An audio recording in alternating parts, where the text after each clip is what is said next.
We now welcome UFC featherweight Cub Swanson. Cub, thank you for the time, sir. No worries. We will take the first set of questions from Gabriel Gonzalez with Cageside Press. Hey Cub, how you doing? I'm doing pretty good. How about yourself? I'm doing well, thank you. So the obvious question, you are coming off the injury, the surgery, the recovery this year. Can you just talk about what that was like this year in 2020? Uh, it was tough. I pretty much was doing physical therapy 3 times a week and then like a regular strength training twice a week because I didn't want to lose mobility in my shoulders and definition in other places. So um, basically, me and my wife, we lost our babysitter because we weren't out, with the lockdowns and everything. We were trading off. I would work out all morning and then be with the kids at night, and she would go to work. So that was our schedule, and I was doing 5 days a week, and I pretty much maintained that all year. Even with the quarantines, when that happened, I was able to continue to work out because it was essential. I just had to do it with a mask on, which wasn't easy. Sometimes doing 2.5 hour workouts with the mask on. So I didn't get why people were complaining about it. And but yeah, it was difficult, but I got through, and I'm here and I'm ready.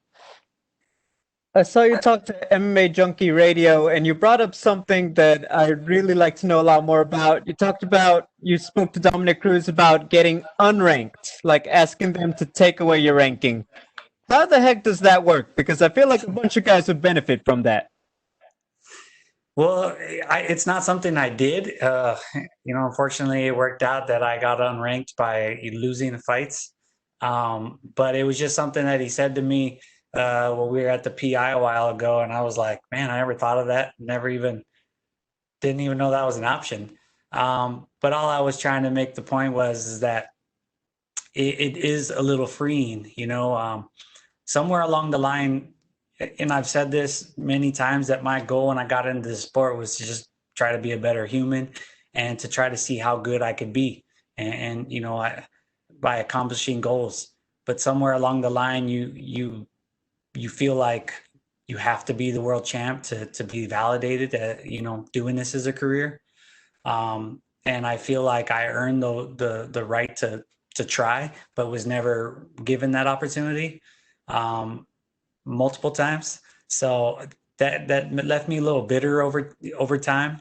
But when I really thought about it, that was never my goal. To have a shiny belt was never my ultimate goal. It would have been nice to have that stamp on my career, and I would, if it was offered to me, I would still take it. But my ultimate goal is to be the best version of myself. And now that I'm not worried about like any kind of rankings or anything like that, I get excited about names and possibilities of fights. And I talked about possibly 135, 155, staying at this weight. Like I just feel excited about the options. Like, ooh, I could do that. I could do that. And that excites me. So I guess if you had to pick, would you want to be matched up with another legend, or would you care about, hey, this guy at this time is maybe the number two ranked guy. This could be a potential title. Like, what is Cub Swanson's like? If he could pick, who does he want? Like, what kind of fight does he want, regardless of the numbers now? I think the legends fight are cool because when you look back on your career, they'll say, "Man, you fought so and so, so and so, and so and so." It's like when you fought kind of the who's who. It that in itself is an accomplishment. Just to have the opportunity to share the ring with some of the best. So I'd love to fight some of my old WC guys that I never was able to get matched up with.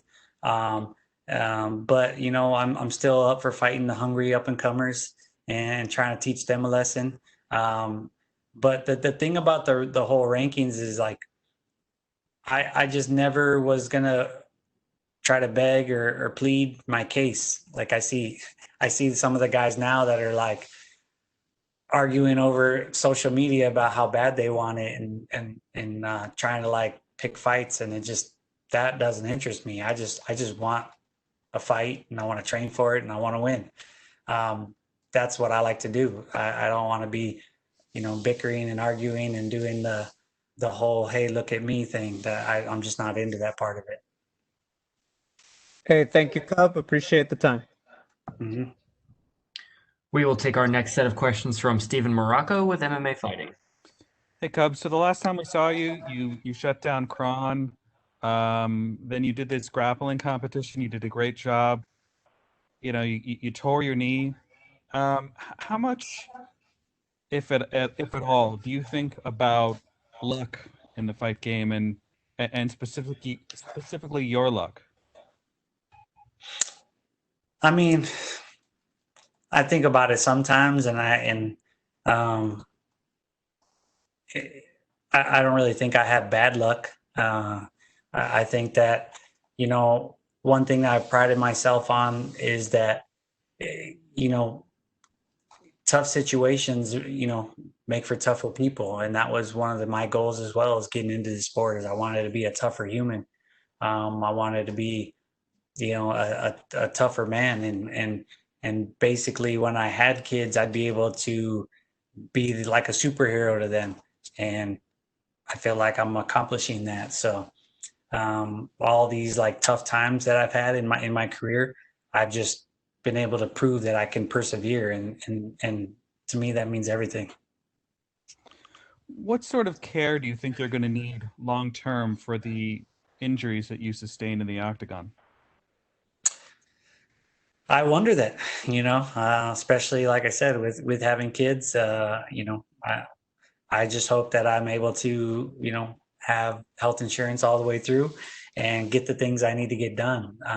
I realize that I've, put my body through a lot, and but I've always thought at the same time, like if I was a plumber or any kind of worker in that industry, which a lot of people that I grew up with are, I would imagine that their bodies feel the same. Their backs are wrecked, but they would have just been a lot more unhealthy with their eating. So I think I've abused my joints and things like that, but I've been eating healthy and not doing drugs and things like that for so long that I feel like I've treated my body good in that sense.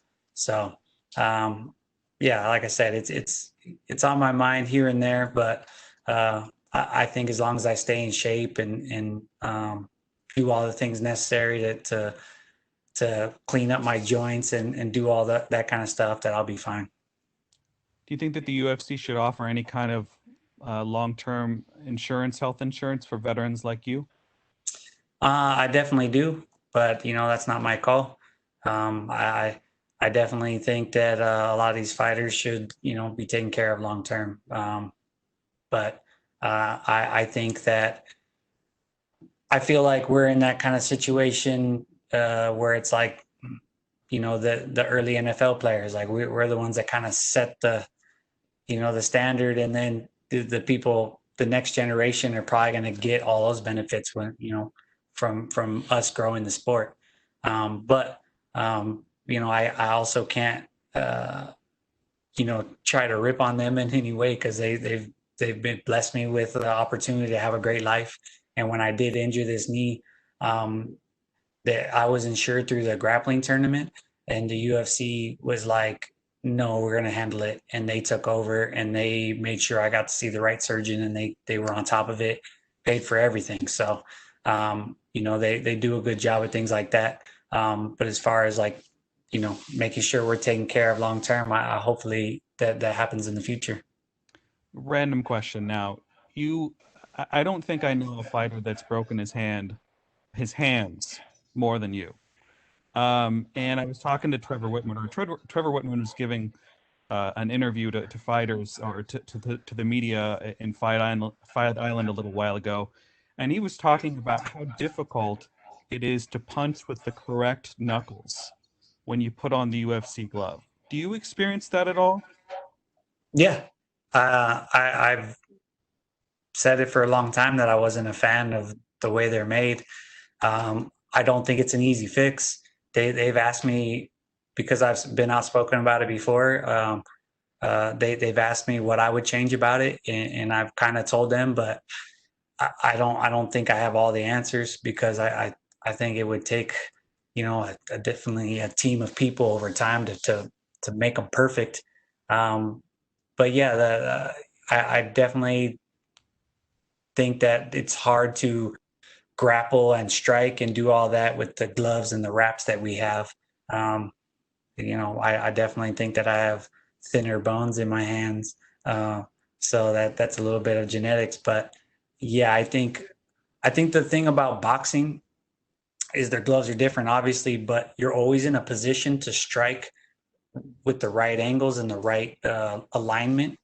The first time I broke my hand in a fight, it was because I was in a heel hook and I leaned over and I threw like kind of like a downward arcing strike, and I hit it with one knuckle as opposed to two or three knuckles, and all that force was on one knuckle and it just popped straight up. So I think the angles that we have to fight at are extremely difficult, and yeah, the gloves could be a lot better, but it's going to take some time. Thank you, Cub. We will take our next set of questions from Ryan McCarthy with Low Kick MMA. Hey, Cub, how's it going? How's it going? Good, good. Just wanted to see. You had fought Crone Gracie about 14 months ago, so that's a long layoff. And of course, you tore your ACL and meniscus. So, what's it like coming back 14 months later? Is that a difficult process? Yeah, the process in general is very difficult. Um, I think I already answered that as far as the how it all happened. The comeback is basically like 10 months of rehab, and then the last couple of months has been like a solid camp.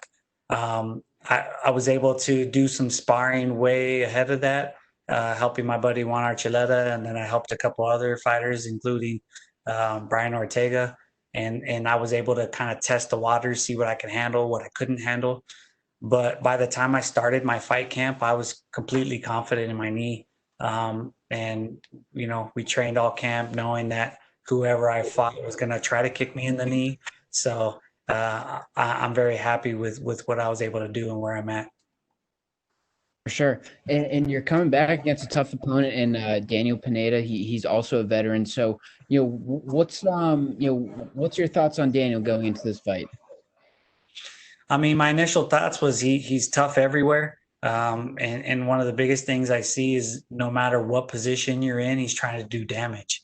You take his back, he's trying to elbow you. Even if you're on top of him, he's trying to hit you. So if I want to keep in this fight, I got to be aware the entire time.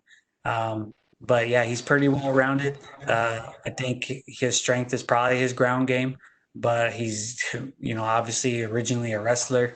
And his, he's got some power in his hands. So I think the fact that he's well-rounded was a little bit easier for me to train because I don't have to focus on one thing. I was really able just to, be me. And, I plan on going out there and just flowing on him.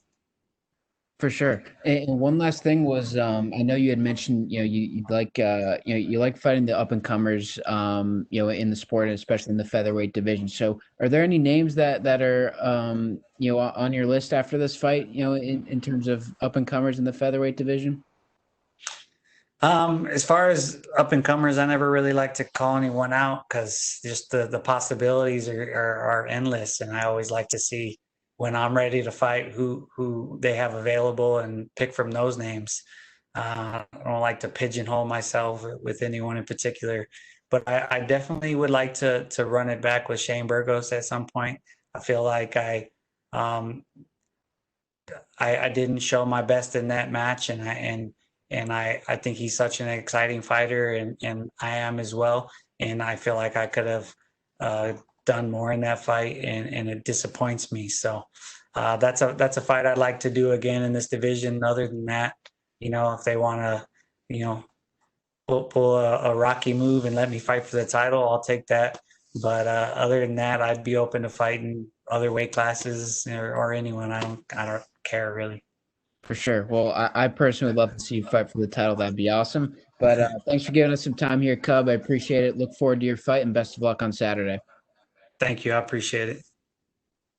We'll take our next set of questions from Chester Luo with PP Sport. Cub, how are you? I'm good. How are you? Fine, thank you. I'm Chester from PP Sport China, and good to see you recover from the ACL injuries and back into the octagon. And it has been a very long time since your last victory over Crown Gracie. So, how do you feel during this unusual year? Well, I think everyone's been struggling this year. So I don't. I feel very normal in that aspect. Everyone's having a tough time. I feel very fortunate that I'm able to work in this time, because a lot of people aren't able to work. So I feel blessed about that. I feel blessed that I was able to come back strong from this injury. And as far as being a long layoff, I've been doing this a long time. I don't think it's anything different than I've done before. So I'm just excited to basically get back to work and earn some money and have some fun in there. Okay. And my next question is you had some ups and downs from the 2017 to the 2019. So, however, you had said that you're still growing and learning when you're facing those top fighters. So, how how long do you think you need to be one of those top fighters in your division? I don't know. I'm taking it one fight at a time. I think I've been doing this a long time, and I'm not going to be fighting forever. So I don't feel like I need to be gunning to compare myself to any other fighters. Like I said, I know I have my best fight still in front of me, and I'm taking it one fight at a time, just trying to enjoy it. Like I said about the not being ranked, I feel it's a little freeing. I can kind of move about and not have to worry about the ladder. It's a little bit of a stress reliever. Like I said, they give me a name, I'm like, cool, let's do it. And to me, that's enjoyable. Okay, thank you for your time, Cup. Good luck to your Saturday, and hope you put on another great show. Thank you. I appreciate it. We'll take the next set of questions from Pablo Santamaria with Noti MMA Ecuador. Go. Can you hear me?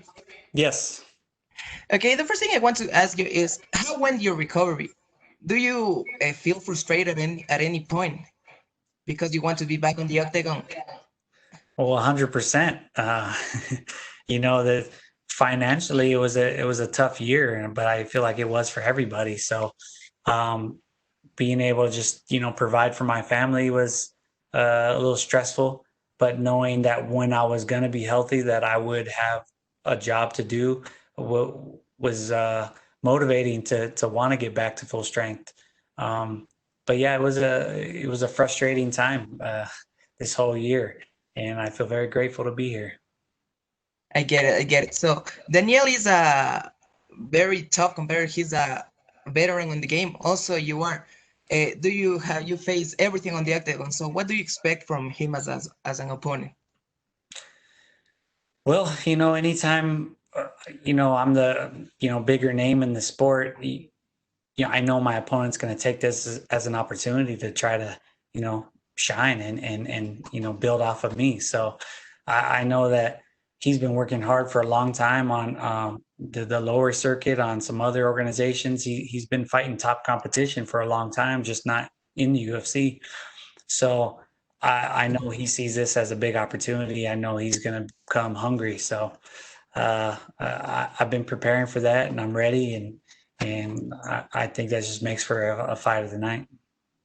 Get it, get it. It was difficult training under this COVID situation. Yes, it was. I pretty much kept my training partners to a minimum. I was a little bit, more relaxed in the beginning of camp. Let's say like September, October. But by the time it got to November, I really had to start telling people, hey, no offense, I just can't train with you. I'm not bringing anyone else in. And then when it got to the end of November and early December, like closing camp, I basically had to tell my training partners, I need you to go get tested. I can't afford not to. I put in too much work, and I've done way too much to have someone get me sick and not be able to compete. So there was a little stress on that, but I feel like, everyone's been going through it, so I don't feel like I can complain about it too much. Okay, so would you like to give us a prediction for your fight? What would make me happy is a first round finish. Don't care if it's a knockout or submission, but I've been in some wars. But I kind of enjoy the wars. My wife doesn't, so she would be happy with a first round finish and be able to get back in there soon. That would be nice. I would like to fight more often if I can, stay healthy. Okay, okay. So as an Ecuadorian, I want to ask you, you train with Chito and you face Jose Aldo. Sorry, I think I lost you. You hear me? Can you hear me? Yes. Yeah. Okay. So I train with Chito and what? and you face Jose Aldo. So what's your prediction for that fight? You're going in and out.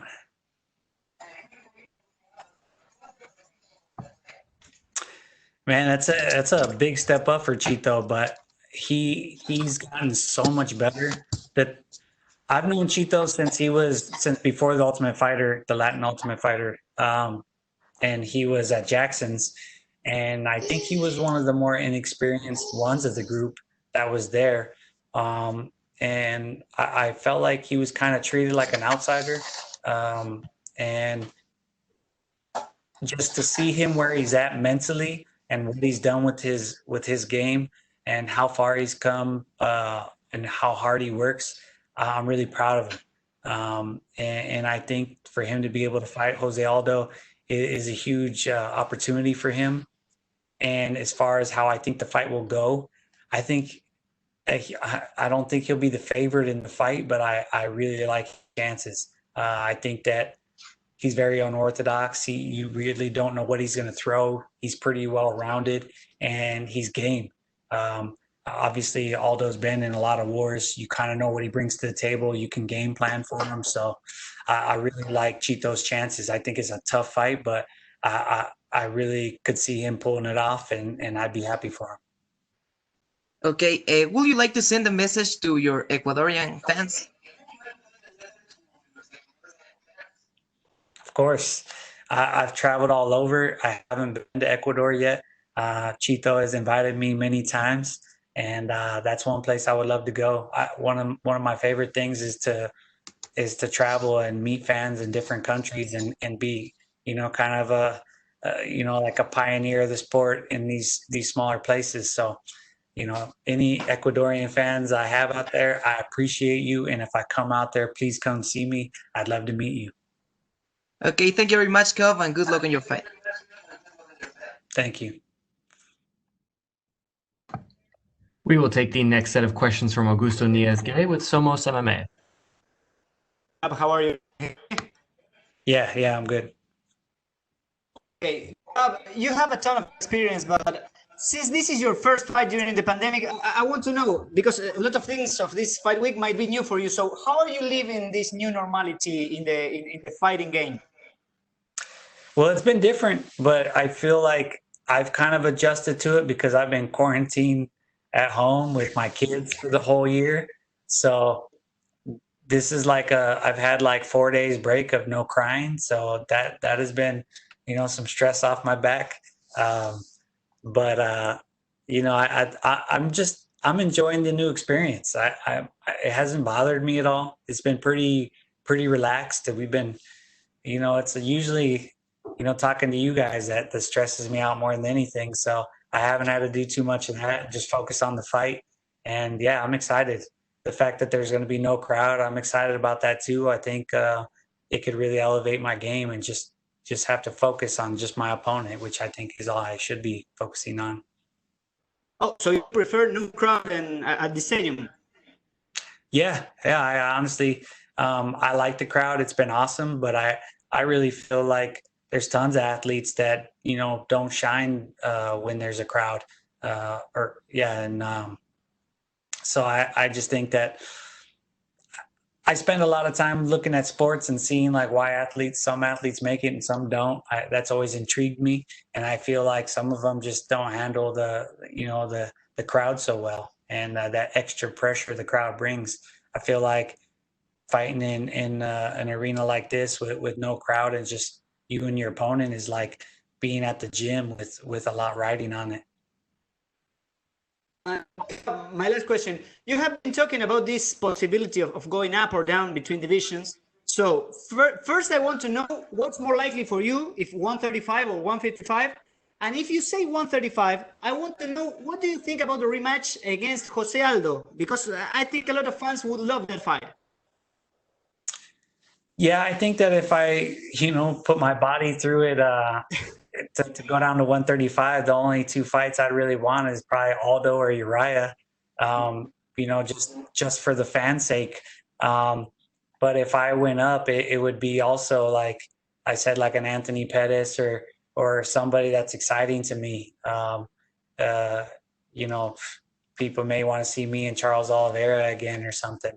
But yeah, like I said, I just want to have exciting fights, and this is a comeback fight for me, just to show that I'm still here, I still got it, and I'm getting better. Then after this, if they want to throw me something fun, then that would be exciting. Right, man. Good luck on Saturday. Thank you. We will take our last set of questions from Omar Mertzavci with S Sport. Okay. Hello, Cub. How are you? I'm good. How are you? Thanks, man. Cub, my question is, what do you think about UFC releasing Yoel Romero?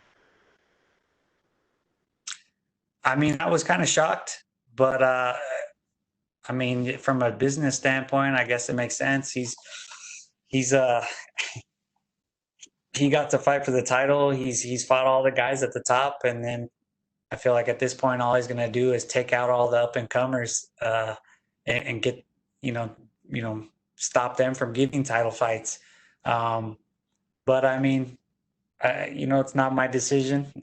Like I said, I thought he was exciting, but I feel like we did see a little bit of a decline from him in his last couple of performances. So it kind of made sense.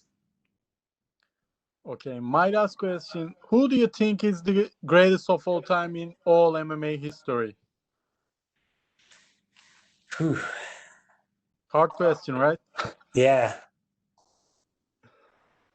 I'd have to say